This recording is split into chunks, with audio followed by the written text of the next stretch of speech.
ಈ ಬಾರಿ ಆಮ್ ಆದ್ಮಿ ಪಾರ್ಟಿ ಗೆದ್ದಿದ್ದೇ ಆದರೆ ದೆಹಲಿಯಲ್ಲಿ ಮೂರನೇ ಬಾರಿಗೆ ಅಧಿಕಾರಕ್ಕೆ ಬಂದಂತಹ ಖ್ಯಾತಿ ಸಾಧನೆ ಮಾಡಿದಂತಾಗುತ್ತೆ ಅರವಿಂದ್ ಕೇಜ್ರಿವಾಲ್ ಅವರ ಪಕ್ಷ.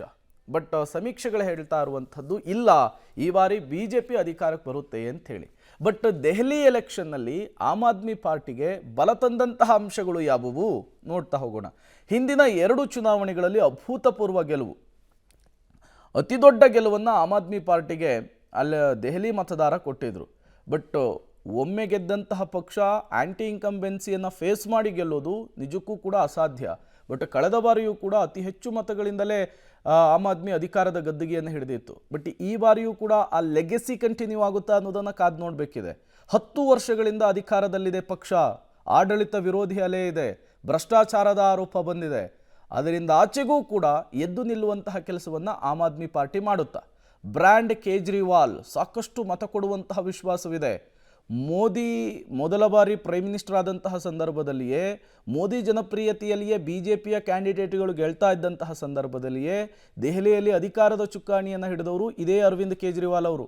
ಭ್ರಷ್ಟಾಚಾರ ವಿರೋಧಿ ಹೋರಾಟದ ಮೂಲಕ ರಾಜಕೀಯಕ್ಕೆ ಎಂಟ್ರಿ ಕೊಟ್ಟು ಒಂದು ಕ್ರಾಂತಿಯನ್ನು ಸೃಷ್ಟಿ ಮಾಡಿದವರು. ಈ ಬಾರಿಯೂ ಕೂಡ ಅದು ವರ್ಕ್ ಆಗುತ್ತಾ ಅನ್ನೋದನ್ನು ಕಾದು ನೋಡಬೇಕಿದೆ. ದೆಹಲಿಯಲ್ಲಿ ಉಚಿತ ನೀರು, ವಿದ್ಯುತ್ನಿಂದ ಮತ ಬ್ಯಾಂಕ್ ಮತ್ತಷ್ಟು ಗಟ್ಟಿ. ಇಲ್ಲಿ ಗಮನಿಸಬೇಕಾದಂತಹ ವಿಚಾರ, ದೆಹಲಿಯಲ್ಲಿ ಮಧ್ಯಮ ವರ್ಗದ ಜನರೇ ಹೆಚ್ಚಿದ್ದಾರೆ. 67% ಮಧ್ಯಮ ವರ್ಗದ ಜನ ಇದ್ದಾರೆ. ಅವರನ್ನೇ 3 ಪಕ್ಷಗಳು ಕೂಡ ಈ ಬಾರಿ ಟಾರ್ಗೆಟ್ ಮಾಡಿರುವಂಥದ್ದು. ಮಹಿಳೆಯರಿಗೆ ಉಚಿತ ಬಸ್ ಪ್ರಯಾಣದ ವ್ಯವಸ್ಥೆ, ಈ ರೀತಿಯ ಒಂದಿಷ್ಟು ಗ್ಯಾರಂಟಿಗಳನ್ನು ಕೊಡುವ ಮೂಲಕ ಆಮ್ ಆದ್ಮಿ ಮಧ್ಯಮ ವರ್ಗವನ್ನು ಸೆಳೆಯುವಂತಹ ಕೆಲಸ ಮಾಡಿದೆ ಇಲ್ಲಿ.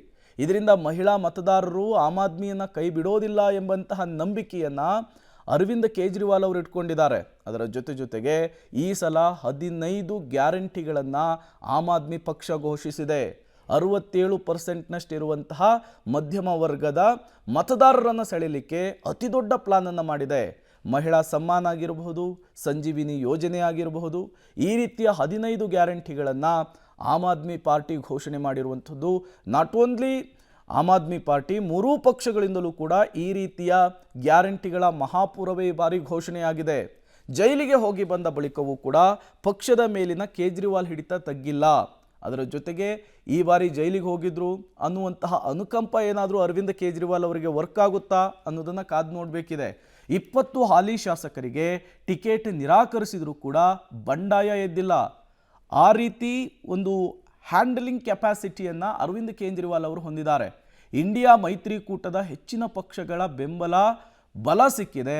ಹಾಗಾಗಿ ಅದು ಕೂಡ ಆಮ್ ಆದ್ಮಿ ಪಾರ್ಟಿಗೆ ಅರವಿಂದ್ ಕೇಜ್ರಿವಾಲ್ ಅವರಿಗೆ ಪ್ಲಸ್ ಆಗಬಹುದು ಅಂತೇಳಿ. ಆಮೇಲೆ ಅರವಿಂದ್ ಕೇಜ್ರಿವಾಲ್ ಅವರಿಗೆ ಅವರ ಪಕ್ಷಕ್ಕೆ ಯಾವುದೇ ಐಡಿಯಾಲಜಿ ಇಲ್ಲ.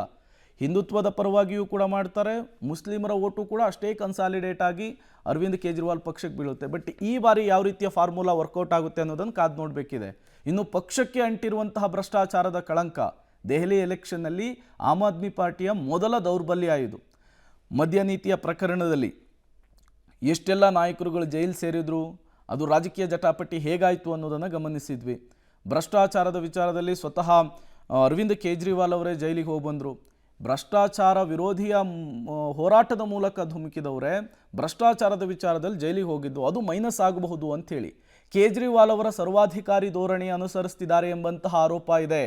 ಅದು ಕೂಡ ಈ ಬಾರಿ ಅರವಿಂದ್ ಕೇಜ್ರಿವಾಲ್ ಅವರಿಗೆ ದೆಹಲಿಯಲ್ಲಿ ಹ್ಯಾಟ್ರಿಕ್ ಕನಸು ಭಗ್ನ ಆಗುವುದಕ್ಕೆ ಮತ್ತೊಂದು ಪ್ರಮುಖ ಕಾರಣ ಆಗಬಹುದು ಅಂತ ಕೂಡ ಹೇಳಲಾಗ್ತಾ ಇದೆ. ಅದರ ಜೊತೆಗೇನೆ ಯೋಗೇಂದ್ರ ಯಾದವ್, ಪ್ರಶಾಂತ್ ಭೂಷಣ್ ಪಕ್ಷದಿಂದ ದೂರವಾಗಿರೋದು ಕೂಡ ಅರವಿಂದ್ ಕೇಜ್ರಿವಾಲ್ ಅವರಿಗೆ ಈ ಬಾರಿಯ ಚುನಾವಣೆಯಲ್ಲಿ ಮೈನಸ್ ಆಗುವಂತಹ ಸಾಧ್ಯತೆ ಇದೆ ಅಂತ ಹೇಳಲಾಗ್ತಾ ಇದೆ. ಇನ್ನು ಅಬಕಾರಿ ನೀತಿ ಹಗರಣದಿಂದ 3 ಜೈಲು ಪಾಲಾಗಿದ್ರು. ಮನೀಶ್ ಸಿಸೋಡಿಯಾ ಆಗಿರ್ಬೋದು, ಸ್ವತಃ ಅರವಿಂದ್ ಕೇಜ್ರಿವಾಲ್ ಅವರೇ ಹೋದರು. ಹಾಗಾಗಿ ಆ ಕಳಂಕ, ಕಪ್ಪು ಚುಕ್ಕೆ ಏನಿದೆ ಅದು ಈ ಬಾರಿಯ ಚುನಾವಣೆಯಲ್ಲಿ ಹೆಚ್ಚು ಸದ್ದು ಮಾಡಿದೆ.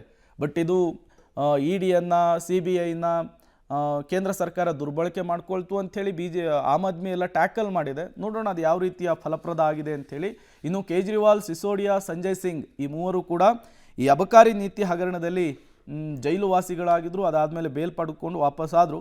ಇನ್ನು CM ನಿವಾಸ ಶಿಶ್ ಮಹಲ್ ನವೀಕರಣದ ವಿವಾದ ಕೂಡ ಈ ಬಾರಿ ಆಮ್ ಆದ್ಮಿ ಪಾರ್ಟಿಗೆ, ಅರವಿಂದ್ ಕೇಜ್ರಿವಾಲ್ ಅವರಿಗೆ ಹಿನ್ನಡೆಗೆ ಒಂದು ಪ್ರಮುಖ ಕಾರಣವಾಗಬಹುದು ಅಂತ ಹೇಳಲಾಗ್ತಾ ಇದೆ. ಇನ್ನು ನಿರೀಕ್ಷಿತ ಪ್ರಮಾಣದಲ್ಲಿ ಅಭಿವೃದ್ಧಿ ಆಗಿಲ್ಲ ದೆಹಲಿ. ಮೂಲ ಸೌಕರ್ಯಗಳು ಜನರಿಗೆ ಸಿಕ್ಕಿಲ್ಲ. ಹಾಗಾಗಿ ಮಧ್ಯಮ ವರ್ಗದ ಜನರು ಈ ಬಾರಿ BJPಯತ್ತ ಮುಖ ಮಾಡಿದ್ದಾರೆ ಅಂಥೇಳಿ ಚುನಾವಣೋತ್ತರ ಸಮೀಕ್ಷೆಗಳು ಹೇಳ್ತಾ ಇರುವಂಥದ್ದು. ಏನಾಗುತ್ತೆ ಅನ್ನುವಂತಹ ಕುತೂಹಲ ಇದೆ. ಅದರ ಜೊತೆಗೆ ದೆಹಲಿ ಮಾಲಿನ್ಯ ಆಗಿರಬಹುದು, ಟ್ರಾಫಿಕ್ ತಡೆಗೆ ಪರಿಹಾರವನ್ನು ಕಂಡು ಹಿಡಿದಿಲ್ಲ ಅನ್ನುವಂತಹ ಆ ಒಂದು ವಿಚಾರ ಕೂಡ ಈ ಬಾರಿ ಅರವಿಂದ್ ಕೇಜ್ರಿವಾಲ್ ಅವರ ಹಿನ್ನಡೆಗೆ ಕಾರಣ ಆಗಬಹುದು ಅಂತ ಹೇಳಲಾಗ್ತಾ ಇದೆ. ಈ ಹಿಂದೆ ನೀಡಿದಂತಹ 3 ಭರವಸೆಗಳನ್ನು ಈಡೇರಿಸಲಿಕ್ಕೆ ಅರವಿಂದ್ ಕೇಜ್ರಿವಾಲ್ ಸರ್ಕಾರದ ಕೈಯಿಂದ ಆಗಿರಲಿಲ್ಲ. ಹಾಗಾಗಿಯೇ ಅದು ಕೂಡ ಈ ಬಾರಿ ಆಮ್ ಆದ್ಮಿ ಪಾರ್ಟಿಗೆ ಒಂದು ಹೊಡೆತ ಕೊಡಬಹುದು ಅನ್ನುವಂತಹ ಮಾತುಗಳಿದೆ. ಇನ್ನು ಈ ಬಗ್ಗೆ ಖುದ್ದು ಮಾಜಿ CM ಕೇಜ್ರಿವಾಲ್ ಒಪ್ಪಿಕೊಂಡಿರೋದು ಕೂಡ ಅವರಿಗೆ ಈ ಬಾರಿ ಮೈನಸ್ ಆಗುವ ಸಾಧ್ಯತೆ ಇದೆ ಅಂಥೇಳಿ ರಾಜಕೀಯ ಪಂಡಿತರ ಲೆಕ್ಕಾಚಾರ ಆಗಿದೆ. ಇನ್ನು ಟಿಕೆಟ್ ವಂಚಿತ 8 ಶಾಸಕರು ಸೇರಿ ಹಲವರು BJP ಸೇರ್ಪಡೆ ಇದೆಯಲ್ಲ, ಅದು ಆಮ್ ಆದ್ಮಿಗೆ ಮೈನಸ್ ಆಗಿ BJPಗೆ ಪ್ಲಸ್ ಆಗಿದೆ ಅಂತ ಹೇಳಲಾಗ್ತಾ ಇದೆ. ಇನ್ನು ಕಾಂಗ್ರೆಸ್ ಕೆಳಸ್ತರದಲ್ಲಿರುವಂತಹ ತನ್ನ ಮತಗಳನ್ನು ಕಿತ್ತುಕೊಳ್ಳಬಹುದು ಎಂಬಂತಹ ಭೀತಿ. ಬಟ್ ಈ ಬಾರಿ MP ಚುನಾವಣೆಯಲ್ಲಿ ಕಾಂಗ್ರೆಸ್ಸು ಆಮ್ ಆದ್ಮಿ ಒಟ್ಟಿಗೆ ಹೋಗಿದ್ರು. ಬಟ್ ವಿಧಾನಸಭಾ ಚುನಾವಣೆಯಲ್ಲಿ ಹಂಗಾಗಿಲ್ಲ. ಸೊ ಈ ಧ್ರುವೀಕರಣ ಇದೆಯಲ್ಲ, ಯಾವ ರೀತಿ ಆಗಿದೆ ಅನ್ನೋದನ್ನು ಕಾದು ನೋಡಬೇಕಿದೆ. ಮತ ಧ್ರುವೀಕರಣ ಯಾವ ರೀತಿ ಆಗಿದೆ ಅನ್ನೋದನ್ನು ಕಾದು ನೋಡಬೇಕಿದೆ.